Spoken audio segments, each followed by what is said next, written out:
Hybrid.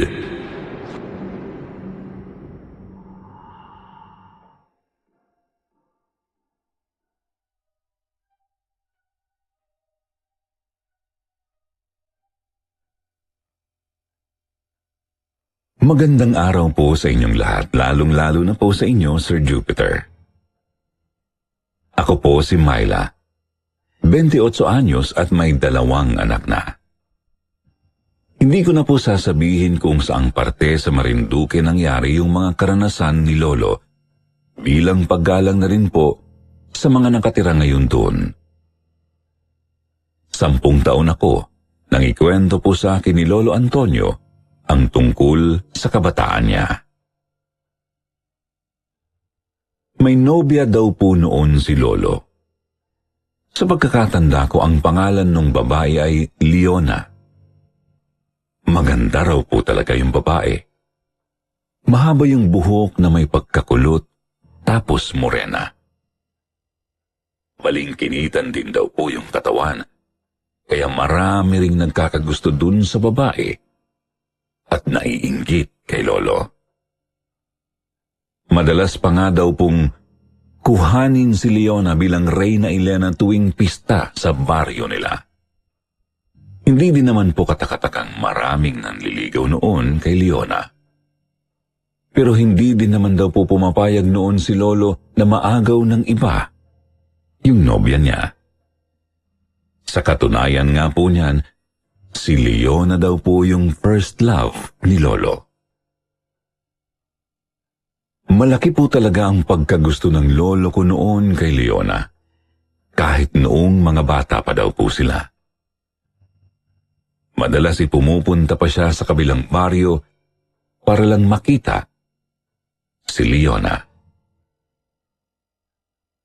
Hindi naman po tutol ang mga magulang nila Lolo Antonio, Sir Jupiter. Sa katunayan po niyan, matagal na nga din daw po silang pinagkasundo sa isa't isa ng mga ito. At kahit ng partido mismo ni Leona. Leona? Bakit, Antonio? May gagawin ka ba? Sabi kasi ni nanay, baka daw pwede kang maghapunan sa amin.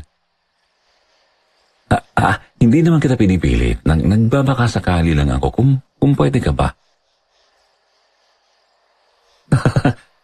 Ano ka ba, Antonio? Siyempre pwedeng-pwede. Wala na naman kaming gagawin ni nanay eh. Kung ganun, hintayin mo ako mamaya, susunduin kita. Kakamot-kamot sa batok na sabi pa raw ni Lolo Antonio bago tuluyang umalis sa harapan ni Leona. Kahit maraming tutol at gustong mapaghiwalay silang dalawa ay hindi naman daw po hinahayaan ni Lolo na mangyari yun. Lalong-lalo na sa mga lalaking matagal nang nahuhumaling kay Leona. Sir Jupiter, madalas daw po silang tumambay sa ilog ni Leona kapag tapos na ng trabaho si Lolo Antonio. Nakahiligan na daw po kasi nilang gawin yun kahit noong mga bata pa lang po sila. Masarap daw po kasi yung hangin sa ilog tapos malinis din daw po yung tubig. Palagi na nga daw po silang magkasama tapos halos ayaw nang magkahiwalay. Pero Sir Jupiter, ang sabi po sa akin ni Lolo, bigla na lang daw pong nagbago ang lahat. Dumating po yung araw na parang bigla na lang naging balisa si Leona. Tapos palagi pang iritable. Napapadalas na rin daw po yung hindi nito pagsipot sa usapan nila ni Lolo. Kaya talagang nag-alala po siya noon. Nay, nandyan po ba si Leona? Isang araw ay pumunta po si Lolo sa kabilang baryo para dalawin yung nobya niya. Nag-aalala daw po kasi si Lolo Antonio at baka kung napano na raw po si Leona. Antonio, buti naman dumalaw ka. Halika, pumasok ka muna. Maraming salamat po, Nay. Naghapunan ka na ba? Opo, sinadya ko lang po talaga si Leona. Nag-aalala po kasi ako't baka napano na siya. Yan nga ang gusto kong sabihin Alam mo ba, Antonio, na nawiwirduhan na ako sa anak ko. Para kasing ang laki ng pinagbago niya, hindi naman siya dating ganyan Ano pong ibig niyong sabihin? Si Leona kasi parang nakakapanibago. Madalas siyang lumabas ng hating gabi. Tapos kahit sigawan na siya, parang wala siya sa sarili niya. Nag-aalala na nga ako sa anak ko Naipatingin niyo na po ba siya, Nay? Hindi pa nga Alam mo namang napakalayo kasi ng ospital dito. Tapos kung pupunta kami, siguradong aabutin kami ng dilim sa daan. Wala rin namang masakyan. Kung ganun po, pwede po bang makituloy muna ako dito? Babantayan ko lang ho sana si Leona. Ayos lang naman sa akin, iho. Pabor pa nga at ilang araw na rin kaming puyat kababantay dyan sa nobya mo. Pero hindi ba mag-aalala ang mga magulang mo? Huwag po kayo mag-alala, Nay. Naiintindihan naman po nila kung mawawala lang ako saglit. Kung ganun, sige, puntahan mo na muna si Leona sa kwarto niya. Nakita daw po ni Lolo si Leona na nakadungaw sa may bintana na gawa lang din naman sa kahoy. Pinagmasdan po ni Lolo Antonio yung nobya niya. Mapapansin daw kaagad yung pagbabago sa babae. Pumayat daw kasi yung katawan niya at bagsak din yung balikat. Tapos tulala po ito na parang may malalim na iniisip. Ilang segundo pa raw munang tinitigan ni Lolo Antonio si Leona bago niya ito tapihan. Parang nagulat pa nga daw po si Leona nang makita siya sa tabi nito. Antonio, anong ginagawa mo rito? Bawal ba akong pumunta? Nag-aalala na ako sa'yo. Ilang araw ka nang hindi nagpapakita sa akin Masama lang yung pakiramdam ko. Umuwi ka ng gabi na Dito ako matutulog. Hindi ba mag-aalala yung magulang mo? Huwag mo nang isipin yan. Hindi ka ba natutuwa na nasa tabi mo ko? Hindi naman sa ganun. Ang akin lang, hayaan mo na akong bantayan ka, Leon. Tingnan mo, ang laki na ng ipinayat mo, Nag-aalala lang ako. Hindi na po sumagot si Leona. Nahiga na lang daw po ito sa katre at natulog na. Tinabihan na lang daw po ni Lolo yung nobya niya. Nakatulog po silang dalawa na mahimbing. Nalimpungatan nga lang daw po si Lolo kasi nakarinig daw po siya ng malakas na pagaspas na halata namang nagmumula sa bubungan nang tinutulugan nila ng nobya niya. Lumabas daw po si Lolo ng bahay kaso wala naman daw po siyang nakita. Pinakiramdaman daw po ni Lolo yung paligid. Ang akala niya guni-guni niya lang po yung mga narinig niya. Kaya bumalik na lang daw po sa pagtulog si Lolo Antonio. Ilang minuto pa lang daw ang nakakalipas mula po nung bumalik si Lolo sa pagtulog. Bigla naman daw po siyang nagising sa iyak ni Leona. Kita naman po ni Lolo na namimilipit sa sakit ng tiyan yung nobya niya. Nagsisisigaw daw po si Leona at daing ng daing. Leona? Leona? Pumasok naman po sa kwarto nila yung magulang ng nobya ni Lolo Antonio na nagising din sa palahaw na sigaw at iyak ni Leona. Inalo po nila ang dalaga pero pilit pa rin itong dumadaing sa sakit. hanggang sa makatulog na lang daw po si Leona, saka iiyak. Kita naman po ni Lolo Antonio yung pag-aalala sa mukha ng magulang ng kanyang nobya. Kahit siya din naman daw po ganun din ang naramdaman. Kung kaya niya nga lang daw po makuha yung sakit na nararamdaman ng nobya niya ay ginawa na raw po niya. Ilang araw na raw po siyang nasa bahay ni Leona pero parang lalo lang daw pong lumalala yung kalagayan ng babae. May nakapagsabi daw po nun kay Lolo na dalhin sa albularyo si Leona. Hindi naman po nagdalawang isip si Lolo kaya sinabi niya sa magulang ni Leona na dalhin na lang nila yung nobya niya sa manggagamot.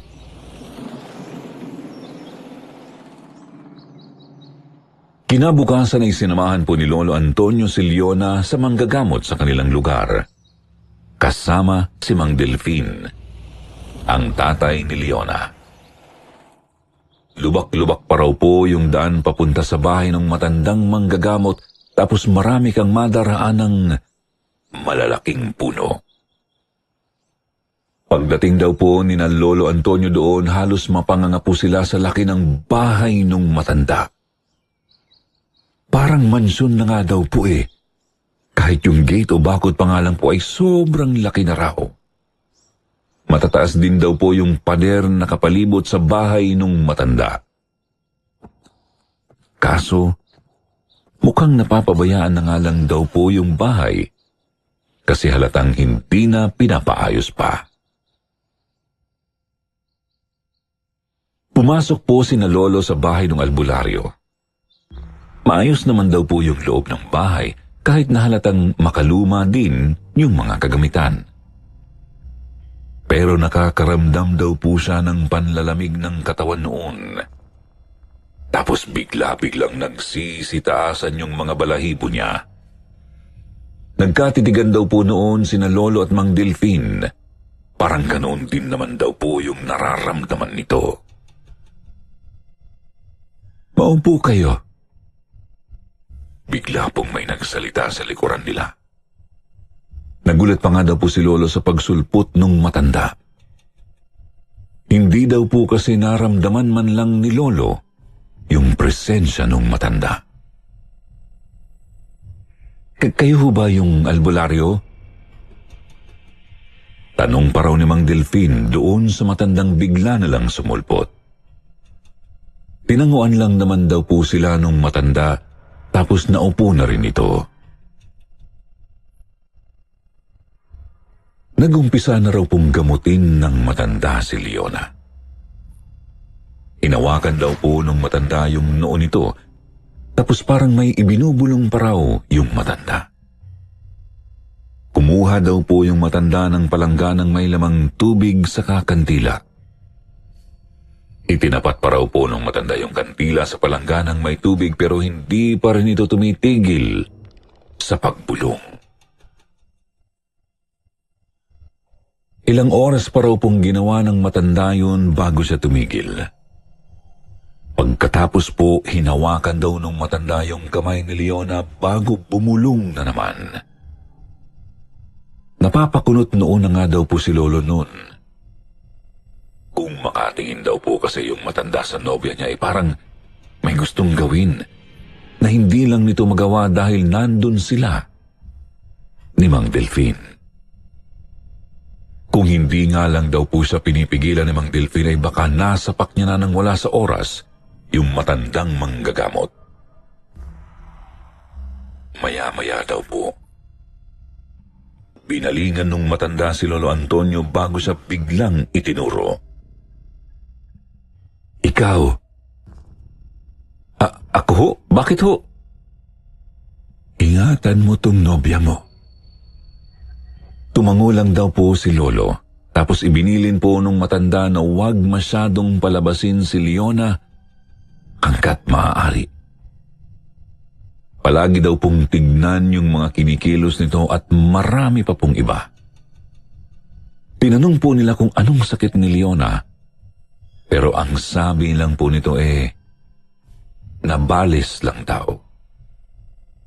maibinigay daw po yung matanda na isang hugis bilog na kwintas kay Leona at ang sabi, huwag daw pong tatanggalin yun sa lieg ni Leona kahit na ano ang mangyari. Lumipas pa po ang buwan at mga araw, Sir Jupiter. Parang mas lalo pa raw pong lumalala si Leona. Kulang na nga lang daw po ay igapos nila ito. Pilit po kasing lumalabas si Leona lalo na sa gabi. Tapos madalas pang makapanakit. Kung minsan tumatawa pa raw pong mag-isa si Leona sa kwarto at biglang iiyak ng walang dahilan. Parang wala na nga daw po itong nakikilala sa inaasal nito. Leona, ano bang nangyayari sa iyo, anak? Isang beses ay tinanong daw po ng nanay niya si Leona habang hinahaplos yung buhok ng anak niyang nakatali na yung mga kamay para hindi po nito masaktan ang sarili niya. Ibang-iba na raw po yung itsura ng dating Leonang nakilala ni Lolo. Napakapayat na po nito at halos butot balat na lang po. Namumutla din po ito tapos maraming sugat sa katawan. Hindi na raw po nakaya ni Lolo na makita yung ganoong eksena at lalo nang hindi niya kayang makita yung ganoong lagay ng nobya niya dahil parang pinupunit daw po ng pira-piraso ang puso niya. Lumabas po si Lolo habang umiiyak. Pinagtitinginan nga daw po siya ng mga tao pero wala na raw po siyang pakialam noon. Hindi daw po kasi talaga makayanan ni Lolong makita na ganun yung lagay ni Leona. Tapos wala man lang daw po siyang magawa. Antonio? Si Leona? Napahinto si Lolo sa tanong ng ale. Si Manang Dina. Kilala daw pong tsismosa sa kanilang lugar. Hindi na lang daw po sana ito papansinin ni Lolo kaso nagsalita na naman daw po ito. Doon ba kayo pumunta sa albularyo daw kuno na malaki yung bahay? Sa pagkakaalam ko, hindi naman talaga yun albularyo eh. Ay naku, kaya siguro lalong lumala si Leona dahil doon kayo lumapit eh. Hindi na po pinansin ni Lolo si Manang Dina. Ayaw niyang maniwala dito kasi alam naman daw po niyang peke o hindi totoo yung mga pinagsasasabi nito. Pero may parte daw po nun kay Lolo na parang gusto niya at kailangan niyang alamin yung totoo. Hanggang isang araw napagdesisyonan daw po noon ni Lolo na puntahan yung bahay ng albularyo. Hindi din naman daw po siya nahirapan. Bukas daw po kasi yung gate kaya madali na lang daw pong nakapasok si Lolo Antonio. Dumiretso daw po si Lolo sa likod bahay ng matanda nang makitang sarado yung pintuan sa unahan. Noong unang punta daw po kasi nila sa bahay ng matandang albularyo ay may nakita siyang pintuan sa likod ng bahay ng matanda. Nung nandun na raw po siya sa likod bahay, aktong bubuksan niya na po sana ang pinto. Kaya lang ay nakita niya po yung matandang albularyo na lalabas at palapit sa direksyon niya.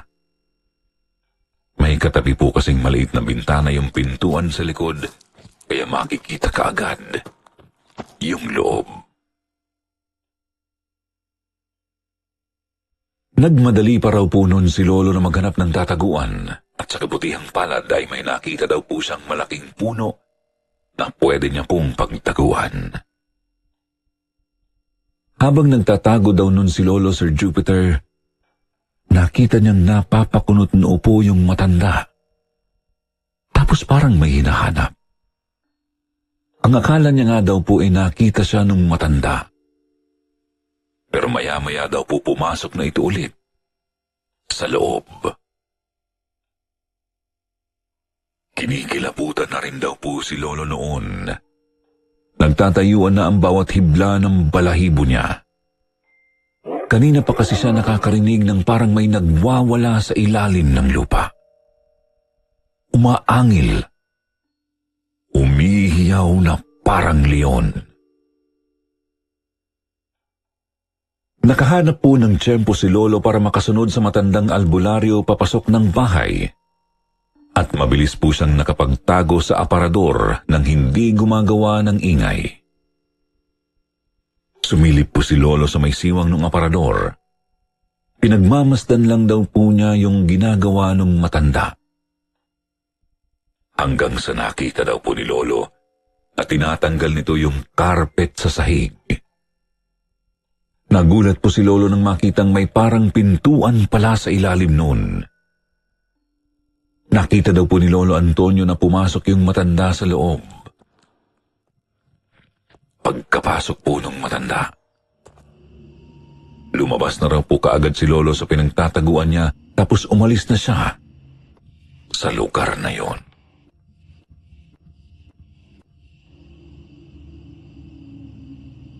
Hindi daw po makatulog si Lolo nung gabing yun. Kaya lumabas siya para magpahangin. Patuloy daw po kasing pumapasok sa isip niya yung mga nakita niya sa matandang albularyo. At hindi niya mapigilang isipin na baka kaya lalong nagkaganon yung nobya niya dahil nga talaga rito.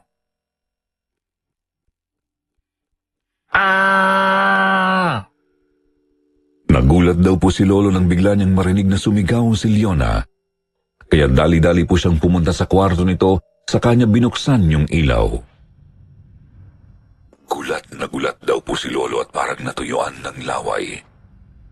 Hindi daw po siya nakagalaw kaagad nang makitang duguan si Leona. Umaagos daw po yung dugo sa hita nito. Leona, Diyos ko, Leona, Diyos ko po anak. Sakalang daw po muling natauhan si Lolo nang marinig yung sigaw ng nanay ni Leona. Humingi daw po sila ng tulong sa mga kapitbahay at sa kabutihang palad wala namang nangyaring masama sa babae. Antonio? Napalingon po si Lolo nang tawagin siya ni Mang Delfin. Tay, bakit po? Buntis si Leona. Nanigas daw po si Lolo sa kinatatayuan niya. Hindi niya daw po inaasahang yun ang sasabihin ng Mang Delfin sa kanya. Napukpok daw po ni Lolo yung ulo niya nang maalalang may nangyari sa kanila.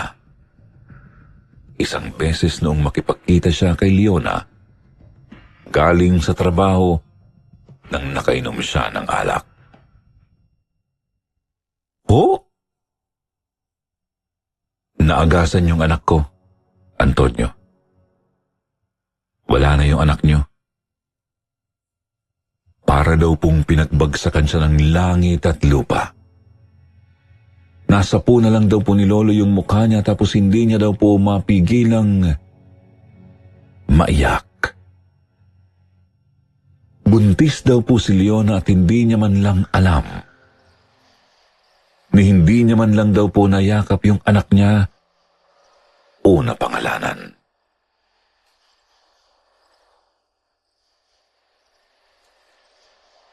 Ilang buwan daw po yung lumipas matapos ang nangyari. Una rin daw po noon yung desisyon ni Lolo na puntahan yung bahay ng matandang manggagamot na sa palagay po niya ay may kasalanan sa lahat ng nangyari sa nobya niya. Maingat daw po siyang pumasok sa bahay ng matanda at sakto namang nabalitaan niyang wala ito sa bahay nito kasi may inaasikaso daw po sa ibang lugar. Sir Jupiter, alam daw po ni Lolo na kung may magawa man daw po siyang masama sa oras na malaman niyang may kinalaman yung matanda nun, hinding-hindi daw po niya yun pagsisisihan. Parang nabulag na nga daw po si Lolo noon sa galit niya at handa siyang tapusin ang sinumang may kagagawan ng nangyari. Tinanggal daw po ni Lolo yung carpet sa bahay ng matanda tapos nakita niyang nakapadlak yung pintuan. Kaya lalo daw pong naghinala si Lolo na may itinatago talaga yung matandang albularyo sa ilalim.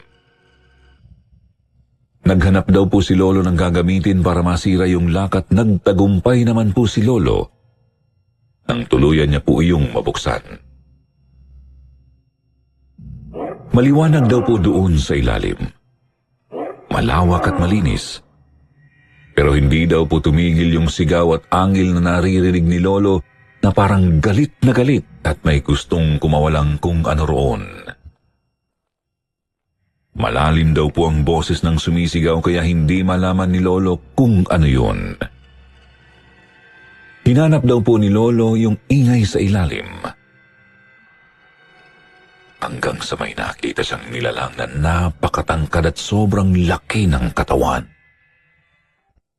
Napapalibutan ng maitim na balahibo. Hindi din po nakaligtas sa paningin ni Lolo yung mapulang mata nitong nanlilisik siyang tinitigan na para bang gusto siyang lapain nito. Parang galit na galit daw po ito sa kanya. Kung hindi nga lang daw po ito nakagapos ng isang makapal na kadena na parang kulay silver pa, panigurado ng nasakmal na siya nito.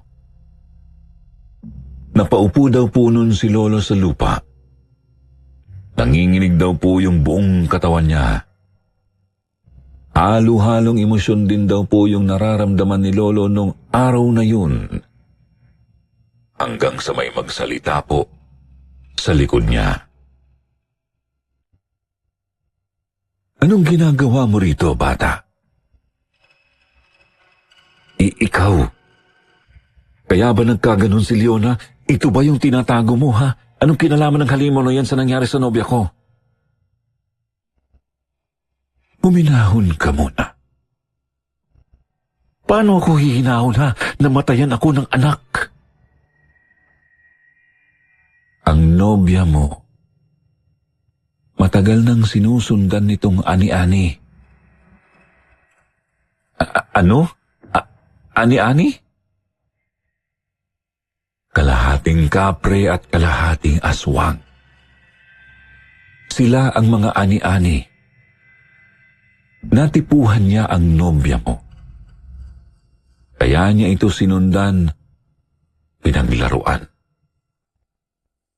Pero sigurado akong kaya mas lalong nahumaling yan kay Leona ay dahil buntis nga yung nobya mo. Tama pala ang hinala ko noong una pa lang. Bakit hindi mo agad sinabi sa amin? Mas mabuti nang hindi kayo napapraning.